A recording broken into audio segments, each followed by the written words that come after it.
We're taking your calls on this. Is it time to legalise assisted dying? Dame Esther Rantzen has described Britain's approach to assisted dying as a mess and says if her family helped her die, they could end up in jail. Do we need to address this now and legalise assisted dying as soon as possible? I'd really love to get your thoughts on this. Then it's time to call the dentist. Are you struggling to get a dentist appointment but need advice on your oral health? Well, Dr. Sam Jethwa will be here to answer all of your questions, so do get in touch. And later, should Prince William send his son George to state school? Yes, the Prince and Princess of Wales are looking for a secondary school for the future king, but all of their choices come with a tuition fees of over £30,000. So should the royals break with tradition and try a state school instead, or is it fine to splash the cash on a future king's education? The number is 0207 862 2222. Calls from landlines may cost up to 16p per minute, plus any call setup fees, and calls from mobiles may cost considerably more. We're also on Facebook or Twitter. Just search for Jeremy Vine on 5 and use the hashtag Alexis Conran, and you can email me at alexisconran@channel5.com. But first, is it time to legalise assisted dying? Give us a call on 0207 862 2222. Now, Dame Esther Rantzen, who has stage 4 lung cancer, has described Britain's approach to assisted dying as a mess. Now, this is because, as it stands, her family could be accused of murder if they travelled with her to Dignitas. Dame Esther has spoken about her wish to die if life becomes too painful due to her terminal cancer. Currently, people are forced to travel to Switzerland clinic Dignitas if they want to choose to end their life. But assisting someone to die is illegal and prohibited by the 1961 Suicide Act and carries a 14-year jail term. Is this something that we need to change, James? I'm really pleased that Dame Esther has spoken out about this, because it's a subject that nobody really wants to have, and I suppose it crosses the moral divide, it crosses the legal divide in so many different ways. And I think that the legislation we have, first of all, I think she's right, it is a mess. Secondly, I think this is something that we need to have an adult conversation about, because over the last 30 years, we're living longer, which in some respects is great, because it means that people have longer lives and very often longer and healthier lives for a certain period of time. But then, of course, you have all sorts of things to deal with as people get older. So my dad, who's still with us, he's going to be 91 in March. But sadly, he has vascular dementia. So when I go and see him, physically, very well, mentally, there's not a lot there. And I wish I'd been able to have this conversation to say, look, when's the moment? Because I think for him, I have no idea. I'm assuming he's happy. I'm hoping he's happy. I know he's well looked after. I know he's cared for. But I also know the trauma of having fundamentally said goodbye to somebody a few years ago. It's awful and it's terrible. That is compounded a million times when their illness is something which is so painful and debilitating, and you know you are not going to recover. So yes, we must have the conversation. Yes, the law needs to change, but it also needs to be a conversation in which everybody is taken with it, so that we understand where the moral barriers lie, so that we can then be clear to ensure that the nefarious side of all this is never allowed to happen. And that's the thing, this is so connected to all of us. You know, we all have a personal story that sort of touches us in some way. Jenny, have you had any experience of this or thinking about this? For sure. My father, he passed away about 2.5 years ago, and he was diagnosed with prostate cancer. And it was that moment where I was taken aside and told, listen, you know, your dad is going to have palliative care, and basically he's going to die. They gave him a couple of weeks. He lasted 3 months in the end.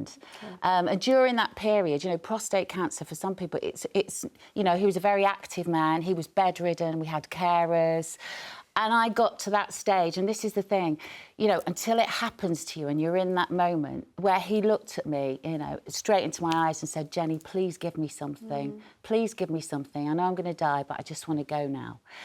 And that's when all of a sudden, you know, there's these light bulbs, and I thought, wow. And it was awful at the time, but I actually agreed. I wanted to.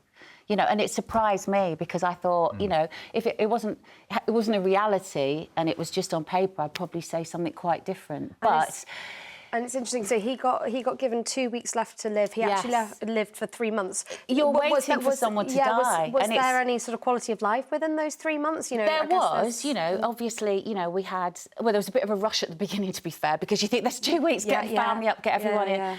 But as time progressed, you know, the ripple effects of family, you know, my mum as well, who, you know, we had carers in the house for all that time, and we thought it was just going to be a short amount of time. It was very tricky, and he did have a certain quality of life for a short moment, but then, you know, it really was. It was his dignity, really, and it was the effect it had on my mum. And I think if we were all really honest with ourselves, we would have all said, if it was possible, yes, let's do this.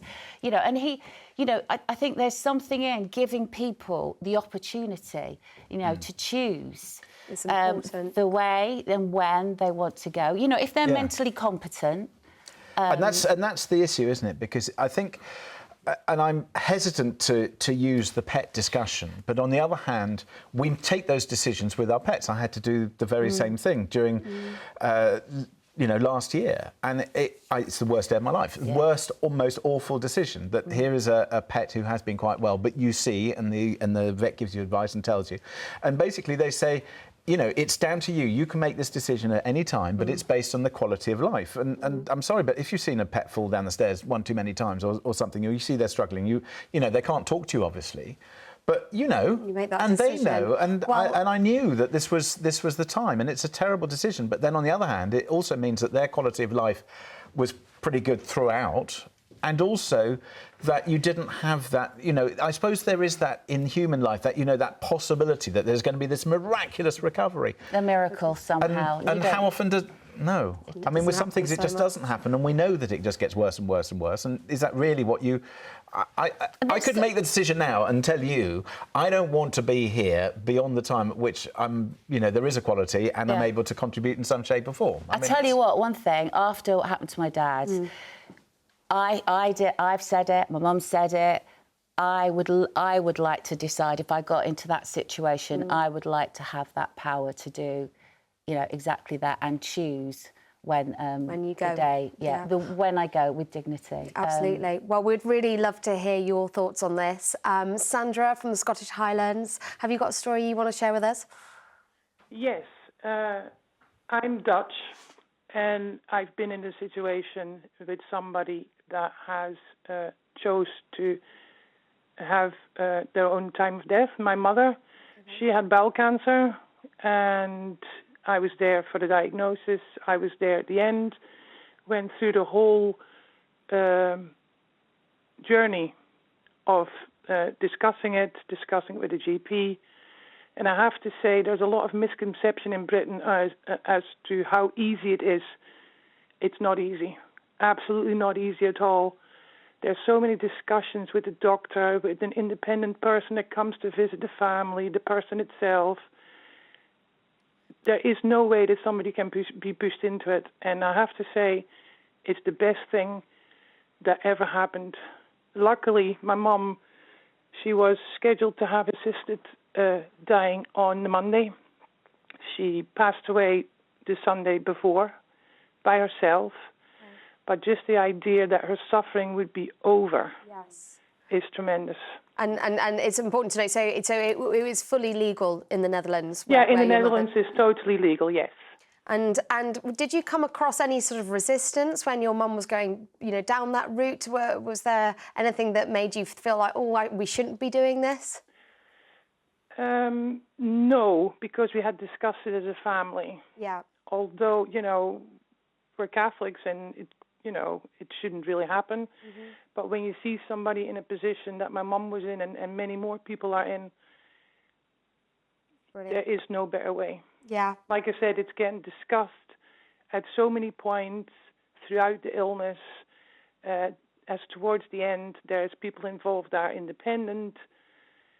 It's just, I think it should be legalized because you don't want to see anybody suffering like my mum suffered. It was horrendous at the end. Well, thank you, Sandra, so much for sharing that story. Let's hear from Bernadette, who's in Derbyshire. Hi, Bernadette. Hello, good afternoon. Good afternoon. I'm against assisted suicide because I'm also a Catholic, but it's got, I believe that everybody has a chance. My mum was very, very sick. She had septicemia, she had strokes, heart attacks, and her time came. She just passed away.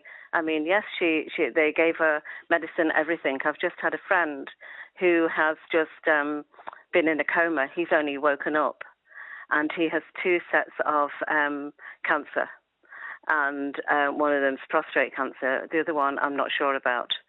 And he would have been against it as well, even though he was so sick. He's hopefully coming home in a month or so. But he slowly, they said he'll get better. I mean, obviously he won't get better because he's got stage 4. But no, I'm against it because he can fall into the wrong hands. Okay, and I think when your time is up, your time is up. Yes, I am. Is that there's some people, vulnerable well, nobody people has the right to take anybody else's life. Okay. No. See, I find that a fascinating conversation because when I listen to that, I think that's a really old-fashioned argument. I'm afraid I think that's something where people are allowing, whether it's religious belief or historical views, to conflate what they're assuming, or assuming that when you have, as the first caller was saying, there are so many checks and balances. This is not an easy thing to do. This is not something where somebody can sidestep the system. This is not something where those proper conversations are not going to happen. So you do think there's sort of the law, if it did change, if it's done be properly, tight enough. Yeah, I think if patients meet a strict criteria, and obviously the but I think that's what people get upset about. It's the if, it's like it's pretty final if you're taking someone's life. It is, but then there's a lot of ifs in life. But then there's also much better medical research and knowledge, and a much better understanding as to pain and why pain is being caused and whether or not that pain can be fixed. And of course there is an if, and if there is a genuine if, then that should never be allowed. Yeah. And we're not talking about, we're talking about, I suppose, assisted dying, but we're also talking about the individual being able to make that choice themselves. Why should somebody who has nothing to do with this, in the same way that people interfere on all sorts of health matters and interventions with other people, it's not their business.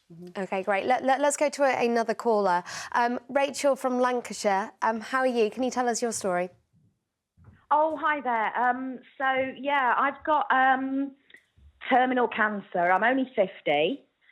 And I'm glad the lady originally from the Netherlands had spoken, because that's one of the things I wanted to mention. Yeah, I find it very difficult when I hear people say that, they almost consider it murder. You can't take people's lives. I think it should be left to the individual themselves.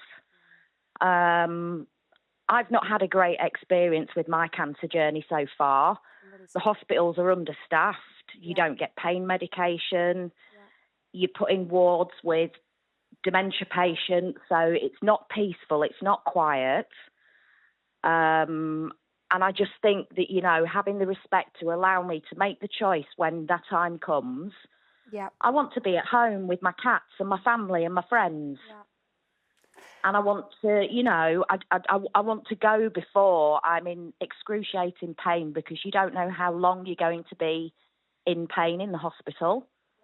No, I just think it's fair to allow each individual to make that choice for themselves. It's not murder. If I had another choice, I would love to live forever. But, unfortunately, it is what it is. Yeah. Rachel, it's so true as well that it is a personal choice. You had Sandra on and the other lady after. There's very different beliefs, and also that patient decides for themselves if, like I say, they're mentally competent. But Rachel, I'm wondering just what your family thinks about what you're saying you want to do as well. I think that they're supportive, and I think they understand. It's not. I'm not making a choice to leave early for any other reason than my dignity. And I also think as well, when the mental health issues that you get when you are terminally ill and what's coming down the path, if you know that there is a healthy, safe way out for you when it gets too bad, people last a lot longer. They don't make the decision too early. They don't make a rash decision. When you know that you've got that control, you might last another month or 2 months or 3 months, because the mental health aspect of having that control is so powerful to keep you going for a bit longer. Yeah. But what happens when people don't have that way out is they do things that aren't good for them, like take their own lives in a painful and upsetting way for their family. Absolutely. Rachel, thank you so much for sharing your story. You sound like you are, you know, really taking this on with such bravery, and yeah, it's really quite moving hearing you speak. Thank you. And of course, if you've been affected by any of the issues we've been discussing today, there are services that can help. You can contact the Samaritans 24 hours a day, 7 days a week, to talk about anything that is upsetting you. The number is 116 123, and it's free from any phone. Thank you for all your calls on this. Later on, we're going to be debating if